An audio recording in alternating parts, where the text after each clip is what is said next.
प्रिय विद्यार्थियों, BA final year sociology की इस क्लास में आप लोगों का स्वागत है। आज हम एक बहुत ही इम्पॉर्टेंट टॉपिक को डिस्कस करने वाले हैं और वो है सामाजिक अनुसंधान के चरण। ये टॉपिक इम्पॉर्टेंट दो कारणों से बनता है।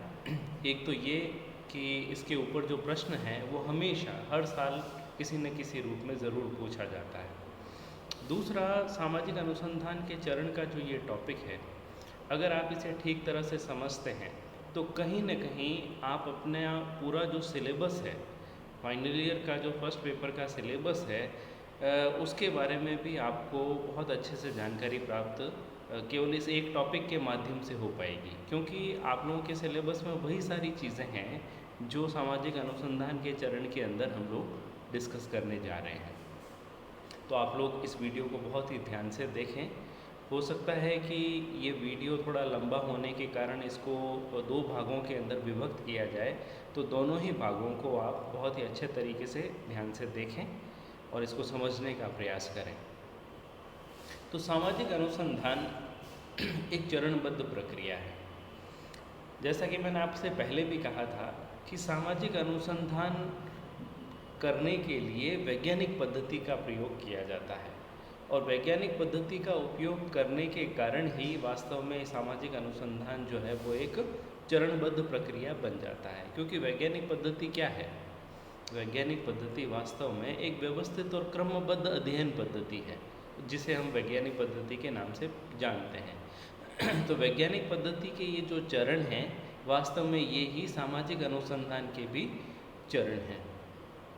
वैसे तो सामाजिक अनुसंधान के चरणों को अलग अलग विद्वानों ने अलग अलग तरीके से समझाने की कोशिश की है, लेकिन समझने के दृष्टिकोण से हम कुछ जिन प्रमुख चरणों की एक एक करके बात करेंगे, उसमें सबसे पहला आता है अध्ययन विषय या समस्या का चयन। अध्ययन विषय या समस्या का चयन। देखिए, अंग्रेजी में एक कहावत है, well begin is half done. यानी कि अगर आप शुरुआत किसी भी काम की अच्छे तरीके से करते हैं तो ये माना जा सकता है कि आप उस काम को करने की दिशा में सकारात्मक तरीके से आगे बढ़ रहे हैं। तो इस संदर्भ में जब किसी भी विषय से संबंधित कोई अनुसंधान का कार्य किया जाता है या सामाजिक अनुसंधान किया जाता है, तो उसमें अध्ययन का विषय या उस समस्या का चयन अपने आप में एक बहुत ही महत्वपूर्ण कंपोनेंट है। क्योंकि अगर अध्ययन का विषय आपने ठीक तरीके से नहीं चुना या वैज्ञानिक तरीके से नहीं चुना, तो आप ये मान कर के चलिए कि संपूर्ण अनुसंधान को संपादित करना आप लोगों के लिए बहुत ही कठिन हो जाएगा। अब प्रश्न यह उठता है कि अध्ययन विषय या समस्या का चयन करते समय हमें किन बातों का ध्यान प्रमुखता से रखना चाहिए। उसमें सबसे पहली बात ये आती है कि अध्ययन का जो विषय है वो अनुसंधानकर्ता की रुचि के अनुरूप होना चाहिए। क्योंकि सामाजिक अनुसंधान जो है वो एक बहुत ही लंबी प्रक्रिया है, और अगर इस प्रक्रिया में संलग्न होने वाला व्यक्ति स्वयं इस अध्ययन के प्रति रुचि नहीं रखता है, तो हमेशा ही इस प्रकार के अनुसंधान की यथार्थ रूप में पूर्णता संदिग्ध हो जाती है। तो इसलिए अध्ययन का जो विषय है वो अनुसंधानकर्ता की रुचि के अनुरूप होना बहुत आवश्यक है।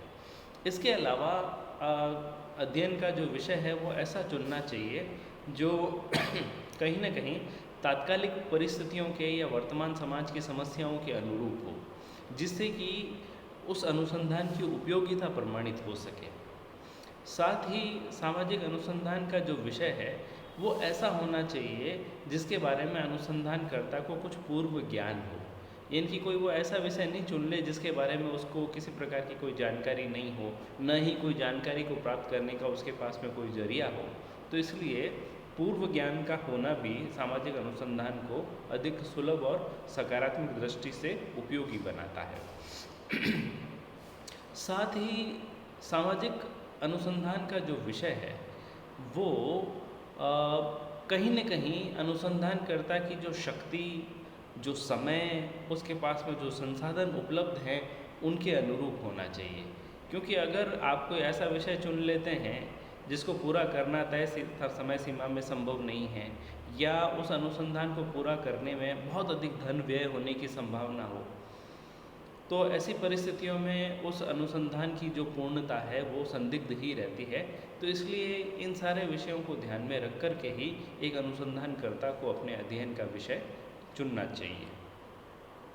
उसके बाद में हम बात करते हैं सामाजिक अनुसंधान के दूसरे चरण की, और वह चरण है अध्ययन विषय से संबंधित साहित्य का सिंहावलोकन, यानी कि review of literature. Review of literature ये भी सामाजिक अनुसंधान का एक बहुत ही महत्वपूर्ण चरण है। इस चरण के अंतर्गत जो विषय हमने चुना है उस विषय से संबंधित साहित्य का अध्ययन किया जाता है, ताकि विषय के बारे में अनुसंधानकर्ता को अधिक से अधिक जानकारी मिल सके। अनुसंधान के कई ऐसे आयाम, कई ऐसे विविध पक्ष हो सकते हैं जिनके बारे में अनुसंधानकर्ता को पहले से जानकारी नहीं थी, लेकिन अध्ययन विषय से संबंधित साहित्य का सिंहावलोकन करने से अनुसंधानकर्ता का जो दृष्टिकोण है वो व्यापक बनता है। इसके अलावा अध्ययन विषय से संबंधित विभिन्न प्रकार की जानकारियाँ उसको प्राप्त होती है, इसलिए अध्ययन विषय से संबंधित साहित्य का सिंहावलोकन अपने आप में एक बहुत ही महत्वपूर्ण प्रक्रिया है, जो सामाजिक अनुसंधान के द्वितीय चरण के रूप में यहाँ पर उल्लेखित की गई है। उसके बाद में सामाजिक अनुसंधान का जो तीसरा चरण आता है वो है उपकल्पना का निर्माण, हाइपोथेसिस फॉर्मेशन। उपकल्पना के ऊपर वैसे आप लोगों का पूरा एक टॉपिक रहेगा, तो उस वक्त हम उपकल्पना के बारे में डिटेल से बात करेंगे, लेकिन यहाँ ये समझना ज़रूरी है कि जब किसी विषय के बारे में या जब किसी विषय पर सामाजिक अनुसंधान किया जाता है, तो जब सामाजिक अनुसंधान किया जाता है तो आप ये मान सकते हैं कि समाज का जो क्षेत्र है वो अत्यंत ही विशाल और व्यापक है। ऐसी परिस्थिति में कई बार अनुसंधानकर्ता अपने विषय की जो मुख्य थीम है उससे भटक सकता है, उससे थोड़ा सा अलग या डेविएट हो सकता है, विचलित हो सकता है। तो ऐसा नहीं हो, उसके लिए उपकल्पना का निर्माण करना हमेशा ही सही रहता है। उपकल्पना या हाइपोथेसिस नाम से ही पता चलता है कि इसमें कहीं न कहीं कल्पना का अवयव या इमेजिनेशन का अवयव है, लेकिन यहाँ हमें ये भी समझना चाहिए कि उपकल्पना का तात्पर्य केवल कपोल कल्पनाएँ नहीं है, बल्कि वास्तव में उपकल्पनाएँ कुछ तर्कसंगत मान्यताएँ हैं, जिसे एक अनुसंधानकर्ता अध्ययन विषय के संबंध में जो कुछ उसके पास में जानकारी है, उस जानकारी के आधार पर वो निर्मित करता है, और उन उपकल्पनाओं के आधार पर उसका अध्ययन आगे की ओर चलता है। हाँ, जब अनुसंधान कार्य पूर्ण होता है तो ये कतई आवश्यक नहीं है कि जिन तथ्यों को उसने उपकल्पना के रूप में निर्मित किया था वही वास्तव में सत्य प्रमाणित हों। हो सकता है कि उपकल्पनाएं सही भी साबित हो सकती हैं, और हो सकता है कि उपकल्पनाएं असत्य भी प्रमाणित हो सकती है। तो उपकल्पना का सही या गलत साबित होना कहीं पे भी अनुसंधान की गुणवत्ता को तय नहीं करता है। ये केवल सामाजिक अनुसंधान को अधिक सुविधाजनक और युक्तियुक्त और वैज्ञानिक रूप प्रदान करने के लिए उपकल्पनाओं का निर्माण होता है। उपकल्पनाओं का निर्माण करते समय एक अनुसंधानकर्ताओं को कुछ छोटी छोटी बातों का ध्यान रखना चाहिए, जैसे कि जिस तथ्य को या जिस वाक्य को उपकल्पना के रूप में प्रयुक्त किया जा रहा है वह स्पष्ट होना चाहिए, शाब्दिक रूप से वो क्लियर होना चाहिए। उपकल्पना बहुत अधिक बड़ी भी नहीं होनी चाहिए, या ऐसा नहीं होना चाहिए कि उस उपकल्पना का कहीं से किसी प्रकार से कोई अर्थ नहीं निकल पा रहा है। तो इसलिए उपकल्पना का निर्माण करते समय कुछ सावधानियों को रखने की आवश्यकता है।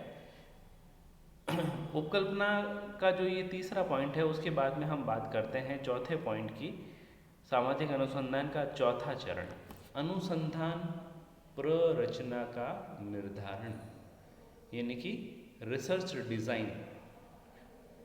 रिसर्च डिज़ाइन या अनुसंधान प्ररचना, ये भी सामाजिक अनुसंधान का एक बहुत ही महत्वपूर्ण चरण है। इस चरण के बारे में मैं आपको यह कहना चाहूँगा कि वास्तव में सामाजिक अनुसंधान का कार्य फील्ड में जाकर प्रारंभ करने से पहले सामाजिक अनुसंधान की कुछ योजना का निर्माण किया जाना आवश्यक है।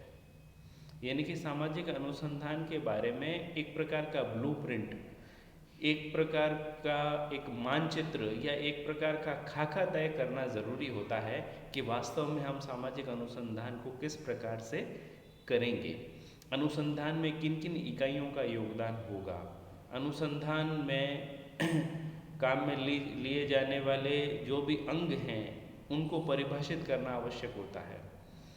इसके अलावा अनुसंधान का जो बजट है, अनुसंधान की जो समय सीमा है, उसके बारे में विस्तार से जो योजना बनाई जाती है वो सब अनुसंधान प्ररचना के निर्धारण का ही एक पार्ट है।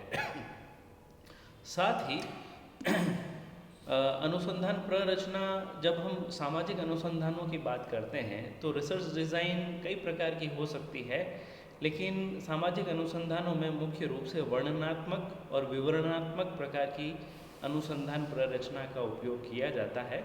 बाकी जो अन्य प्रकार की जो अनुसंधान प्ररचनाएं होती हैं, जैसे निदानात्मक है, प्रयोगात्मक है, तो इस प्रकार की जो अनुसंधान प्ररचनाएं होती हैं वो वास्तव में जो हमारे नेचुरल साइंसेज हैं, प्राकृतिक विज्ञान हैं, उनमें बहुधा उपयोग में ली जाती हैं। सामाजिक अनुसंधानों के अंदर वर्णनात्मक और विवरणात्मक प्रकार की जो अनुसंधान प्ररचना है उनको मुख्य रूप से काम में लिया जाता है। इसके बाद में हम अगले चरण की बात करते हैं। सामाजिक अनुसंधान का जो अगला चरण है वो है निदर्शन का चयन, सैंपल सिलेक्शन। ये भी सामाजिक अनुसंधान का एक बहुत ही उपयोगी, एक बहुत ही महत्वपूर्ण चरण है। निदर्शन या सैंपल, दैनिक जीवन में भी हम निदर्शन का बहुत उपयोग करते हैं, और सामाजिक अनुसंधान में तो अगर मैं ये कहूँ कि निदर्शन के बिना अनुसंधान पूरा नहीं हो सकता, तो काफ़ी हद तक ये बात सही है। क्योंकि निदर्शन का सीधा सा तात्पर्य यह होता है कि जैसे एक उदाहरण से मैं आपको बताना चाहूँगा कि जैसे मान लीजिए आप कभी बीमार हो जाते हैं और डॉक्टर जो है वो आपके रक्त के परीक्षण के बारे में आपको सलाह देता है कि आप अपने रक्त का परीक्षण करवाइए।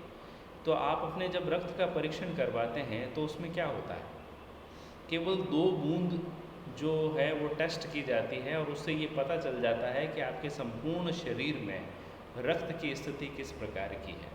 तो वास्तव में ये जो 2 बूंद है वो क्या है, आपके संपूर्ण शरीर के रक्त का प्रतिनिधित्व करती है।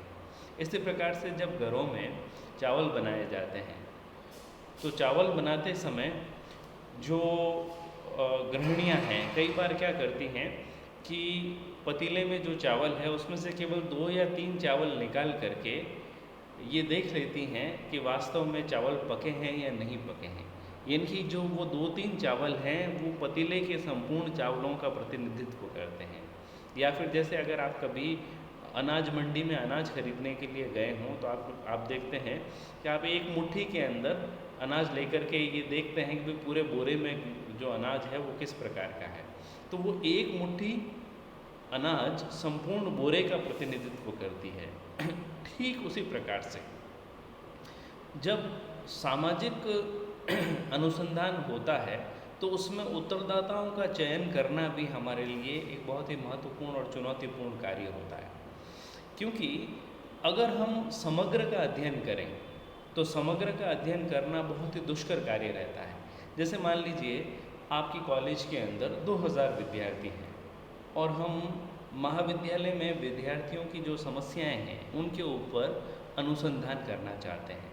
तो ऐसी स्थिति में सभी 2000 विद्यार्थियों से संपर्क करके उनसे समस्याओं को जानना, आप समझ सकते हैं कि कितना दुष्कर कार्य होगा। यही कार्य निदर्शन में बहुत आसान हो सकता है। यानी कि हम 2000 विद्यार्थियों में से किन्हीं 200 विद्यार्थियों का वैज्ञानिक तरीके से चयन कर लें और उनके पास में जाकर के उनकी समस्याओं को जान लें, और वो जो 200 विद्यार्थियों की समस्या है वही वास्तव में उन सारे ही 2000 विद्यार्थियों की समस्याएं होंगी, क्योंकि वो 200 विद्यार्थी क्या होंगे, वो निदर्शन होगा उन 2000 विद्यार्थियों का, यानी कि वो 200 विद्यार्थी उन 2000 विद्यार्थियों का प्रतिनिधित्व करेंगे। तो इस तरह से निदर्शन सामाजिक अनुसंधानों के अंदर उत्तरदाताओं का चयन करने के दृष्टिकोण से एक बहुत ही महत्वपूर्ण प्रक्रिया है। निदर्शन के ऊपर भी आप लोगों का पूरा एक टॉपिक रहेगा, उसके बारे में हम बात करेंगे जब डिटेल से कि निदर्शन के क्या क्या तरीके होते हैं। अभी हम फिलहाल बात करते हैं अगले चरण की। सामाजिक अनुसंधान का जो अगला छठा जो चरण है वो है तथ्य संकलन की विधियों का निर्धारण। तथ्य संकलन की विधियों का निर्धारण। अब सामाजिक अनुसंधान हम जब करते हैं तो सामाजिक अनुसंधान करते समय हमारे पास में कुछ जानकारियाँ होनी चाहिए। उन जानकारियों के आधार पर ही हम किसी निष्कर्ष तक पहुंच पाते हैं। तो वो जो जानकारियाँ या फिर जो तथ्य हैं उनको उत्तरदाताओं से किस प्रकार से प्राप्त किया जाए। अब तथ्य भी दो प्रकार के हो सकते हैं, प्राथमिक तथ्य और द्वितीयक तथ्य, प्राइमरी डेटा और सेकेंडरी डेटा। दोनों ही प्रकार के तथ्यों का संकलन किया जाना सामाजिक अनुसंधानों में उस विषय की प्रकृति के अनुरूप महत्वपूर्ण रहता है। और सामाजिक अनुसंधानों में तथ्य संकलन की विधियां भी कई सारी हैं। अब आपके अनुसंधान की प्रकृति क्या है या आप किस प्रकार के तथ्यों का संकलन करना चाहते हैं, उसी के आधार पर तथ्य संकलन की किसी भी विधि को उपयोग में लिया जा सकता है। तथ्य संकलन की जो महत्वपूर्ण विधियां हैं उनमें एक जो सबसे लोकप्रिय है वो है अवलोकन।